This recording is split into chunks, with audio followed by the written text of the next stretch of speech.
Hello, and welcome back for the second module entitled The Temporal World of a Short Ride in a Fast Machine. Here we'll be discussing John Adams' application of post-minimalist compositional techniques, especially as they relate to this work. You may recall that it was in San Francisco that John Adams first heard the minimalism of Philip Glass, Steve Reich, and Terry Riley. He was immediately drawn to its sound. However, he began to feel that although minimalism was, quote, the most important stylistic development in Western art music since the 50s, unquote, the genre still had its limits, since repetition was its foundation.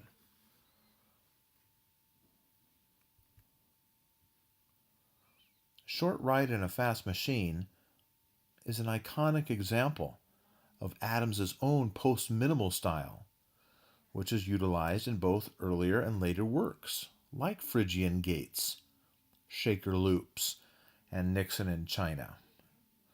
The style definitely derives from minimalism as defined by the works of Reich, Riley, and Glass, although according to Adams, it proceeds to make use of minimalist techniques in more dramatic settings. Take a moment to hear the composer's own description of Short Ride.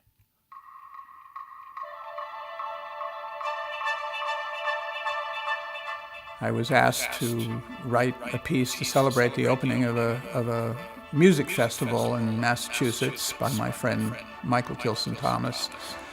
And since I had recently taken a ride in a very fancy Italian sport car driven by a friend of mine, I had not yet recovered from that rather terrifying experience, and it was somewhat still on my brain when I began to think about what kind of fanfare I would write.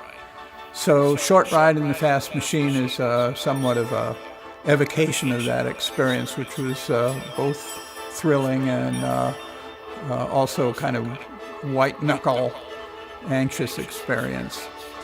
The piece starts with a knocking of a woodblock, which creates a kind of rhythmic gauntlet through which the orchestra has to pass. We hear the typical fanfare figures in the brass, but in a kind of rat-a-tat, tattoo staccato form, which really typifies most of the activity of this very fast and very lively orchestral fanfare. Part of the fun of Short Ride in a Fast Machine is making these large instruments, the tuba and the double basses and contrabassoon, and the entire brass section move. They have to boogie through this very resolute and inflexible pulse that's set up by the woodblock. And it's only at the very end of the piece, when the woodblock finally stops, that the orchestra suddenly feels free, as if it's the third stage of a rocket that's finally broken loose of Earth's gravity and allowed to float. And it's at that moment that we hear the triumphant, real fanfare music in the trumpets and horns.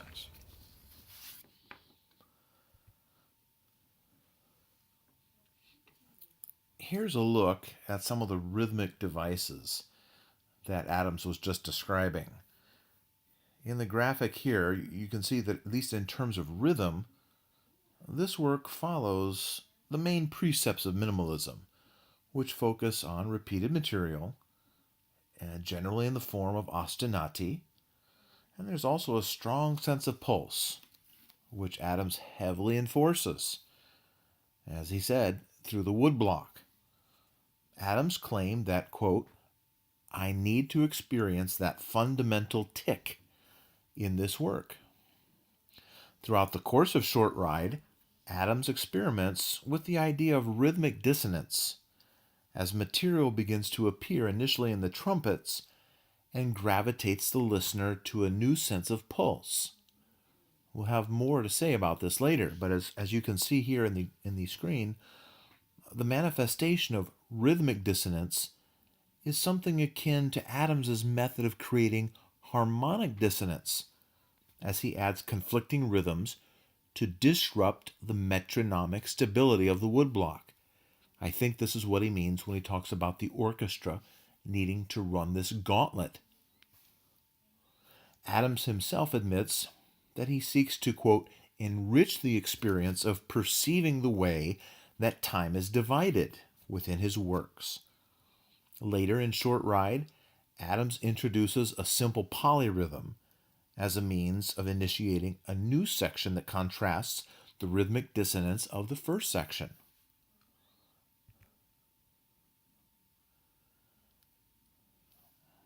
Here we take a look at some harmonic and formal devices that he chose to use in Short Ride.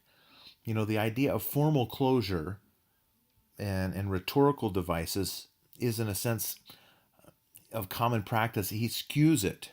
John Adams blurs the lines here. While works of common practice organize material by phrases, which are separated by cadential material, this work is in a state of perpetual motion as the additive element of harmonic and rhythmic material drives everything forward. The gating concept is what gives this work an overall sense of sectional design. But the indication of termination through cadence is something that clearly is absent from Short Ride until the very end, which sort of emulates a 2-5-1 progression or cadence.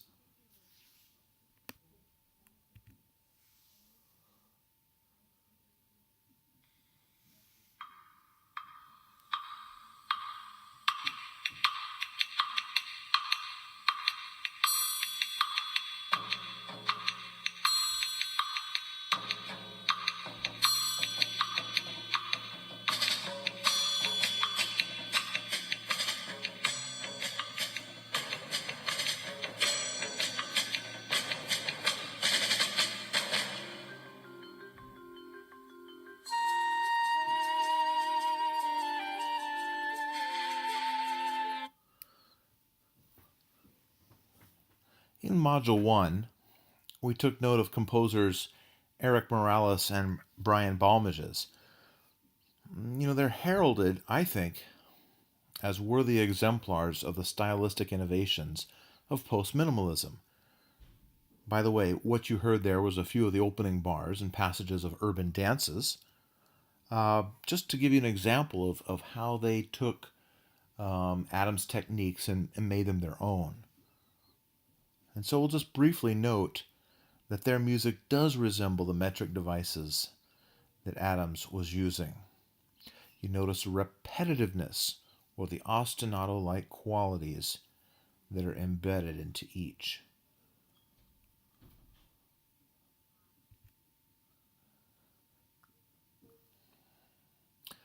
As Stanley Kleppinger points out, it is hard to imagine a musical surface that strikes the listener with more metrical conflict than that of John Adams' Short Ride in a Fast Machine.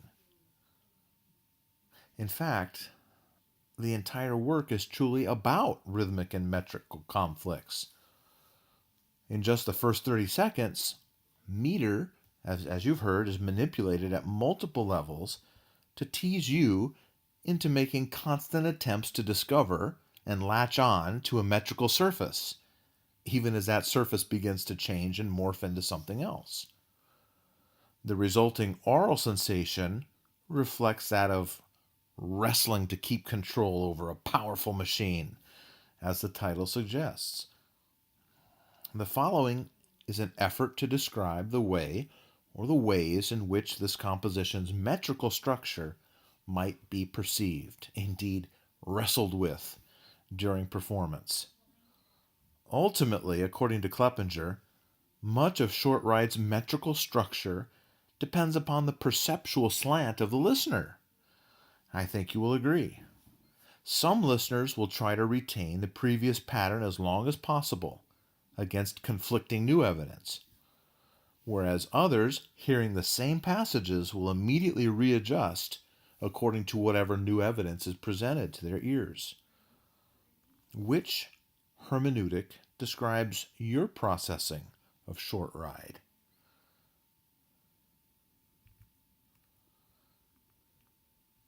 The music from this work's opening segment is presented here, and that's the part where we're going to spend the next few moments digging a little deeper. The fanfare, as you've already heard, begins with a solo wood block that establishes a pulse, maintaining it without exception throughout most of the piece. This pulse must be regarded as unmetered. Does that surprise you? It must be regarded as unmetered if one presumes that meter requires the interaction of a beat with some higher hierarchical structure. And the truth is, there is little in this music to allow the listener to partition these pulses into periodic or semi-periodic measures. Now, by period or periodicity, I'm referring to the quality of something musically identifiable occurring at regular intervals or periods. Now, you may have noticed, for example, that the clock-like wood block metrically hiccups every so often. A glance at the first 9 measures will demonstrate this phenomenon. The wood block's fourth pulse, in other words, the downbeat of notated measure 2, I apologize if it's difficult to see the score. This also marks the entrance of the clarinets and synthesizers. Now, at this point, the listener is retrospectively able to recognize the first 3 pulses as a measure of triple meter. However, the additional instruments, as they come in later, really can't do anything further to help establish periodicity. The 2 clarinet parts each sort of outline a pattern that is rhythmically dissonant with the pulse of the woodblock. And moreover, these 2 parts are out of phase with one another, and all the clarinets and synthesizers' music considered together creates this dizzying, shimmering effect that, because of the Delorando tempo, negates any impact it might have had on the perception of meter, at least at the half note level, at the woodblock level. The point of initiation for the clarinets and synthesizers might help to make the 4th pulse of the work, remember in measure 2, might help it to become metrically strong. But following that, they have virtually no effect on the perception of meter, or rather, on the lack of meter. Delirious indeed. The next important point of initiation in the entrance of the trumpets with an open 5th, if you can see this graphic, it's D5 and A5, the open 5th, at the 2nd pulse of notated measure 3. 6 pulses later, the 2nd trumpet part marks yet another such point by suddenly clouding that 5th with an E5. The trumpets merely add pitch to the woodblock's pulses until the point that has been marked X in the score, with the 5th quarter note of measure 6. Aside from their entrance and trumpet 2s move to E5, they do nothing to partition this work into periodic meter, at least up to this point. What metrical perceptions might a listener have of this music so far? This graphic illustrates 2 alternative answers to the question. You'll note that it shows the trumpet parts of measures 1 through 9 in a single staff. The upper line of figure 1 is based upon Adams' notation of the section, which reflects a fairly straightforward view of triple meter that is first established by the clarinet synthesizer entrance that we noted before. On the other hand, another listener, a different listener, may use the entrance of the trumpets and the 2nd trumpet's shift to E5 to mark downbeats, effectively to mark downbeats. thus developing an apprehension of the meter of this passage as shown in the lower line. It would appear that Adams, again, has intentionally blurred the meter of this passage. The placement of the trumpet's entrance and changes in pitch material conflicts with the meter that is implied by the earlier clarinet and synthesizer entrance. Yet these events are placed far enough apart from one another to make decisions for more radical metrical reinterpretations quite difficult. We are left to grapple with a strong stream of periodic pulses that actually resist straightforward organization into periodic measures.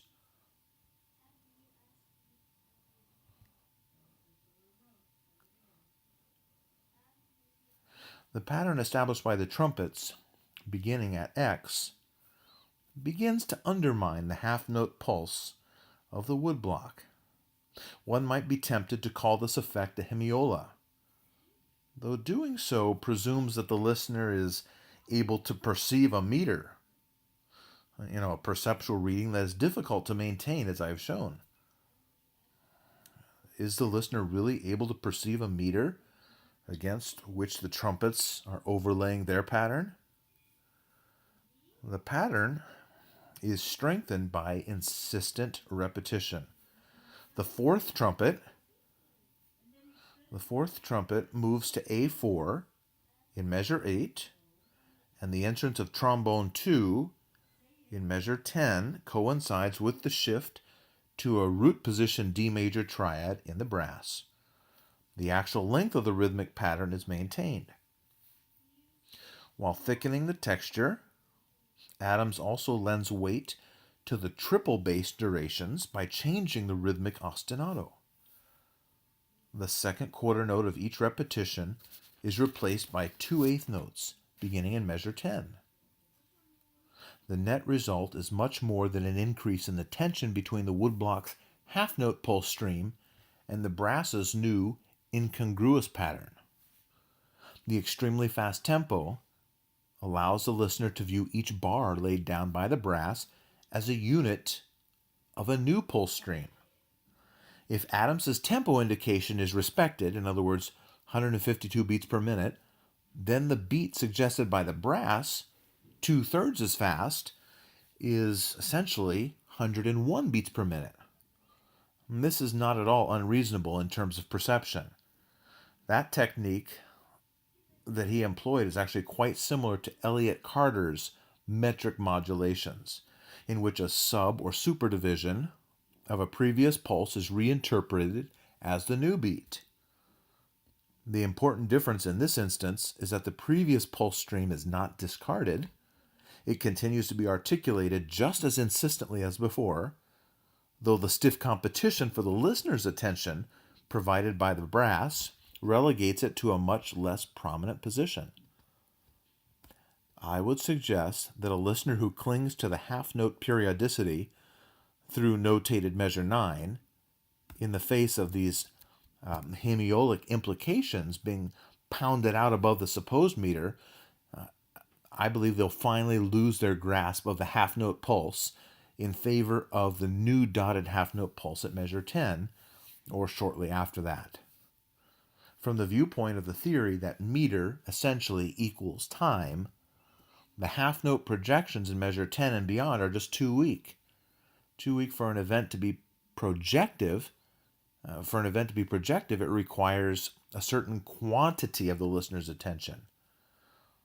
And it is not reasonable to assume that even a careful listening is focusing on these half notes any longer by measure 10. Meanwhile, the rich rhythmic activity of the new periodicity does make it possible to view this partitioning of time as meter. It is, I believe, this multi-leveled rhythmic activity that pulls most listeners to latch on to the new pulse stream in lieu of continuing to focus on a static, unorganized chain of beats. While Adams does maintain both pulse streams, this is not truly a polymetrical composition. As I have already pointed out, And it is possible, because of the rapid tempo, to view each of the bars between X and Y in the previous score as pulses rather than as measures. However, grouping these bars into larger metrical units, whether one would call these larger units measures or hypermeasures, is probably a secondary, maybe even a futile task. The issue here is similar to the problem of partitioning the half note pulses that open this work. There are no other events in the music to identify strong 3/4 time bars, except for maybe the shift to the quarter note 2/8 note pattern in notated measure 10 for the trombones. Thus, there is no explicit musical basis for assuming a larger hypermetric structure. However, it might still be worth taking another look at the section that follows. The music, beginning at the point shown here, poses a different situation entirely. However, if you look immediately following that 8/4 measure, follow the red arrow, a pattern of alternating 3/4 and 5/4 measures appears. Now, if the listener hears the downbeat at the beginning of every quarter 2/8 note rhythmic iteration, the projection of a 3/4 plus 5/4 pattern is actually fulfilled 5 times in a row, following that initial 8/4 starting point. Each of the measures, beginning at measure 16, can be further broken into 3 plus 2 quarters, as they are each initiated by the familiar rhythmic pattern. It is thus possible to hypothesize a periodic hypermeter that consists of alternating measures of unequal lengths. The potential, and this is key, the potential for the perception of hypermeter cannot nor should not be ruled out. It would be an interesting experiment to survey exactly what percentage of listeners detect the pattern this way. The music as represented in this metrical narrative can be seen to represent, the tricky interaction between man and machine suggested by the work's title. It certainly seems fair to say that Adams has taken the notion of motor rhythms to a new level. Of course, the metrical issues involved in this music are not unique to this work, or even unique to Adams' entire canon. One of the fundamental compositional strategies employed by minimalist and post-minimalist composers is the creation of an engaging metrical structure through the array of varied ostinati against a steady pulse pattern and against each other. The most famous example of that approach is probably Terry Riley's semi-improvised In C from 1964.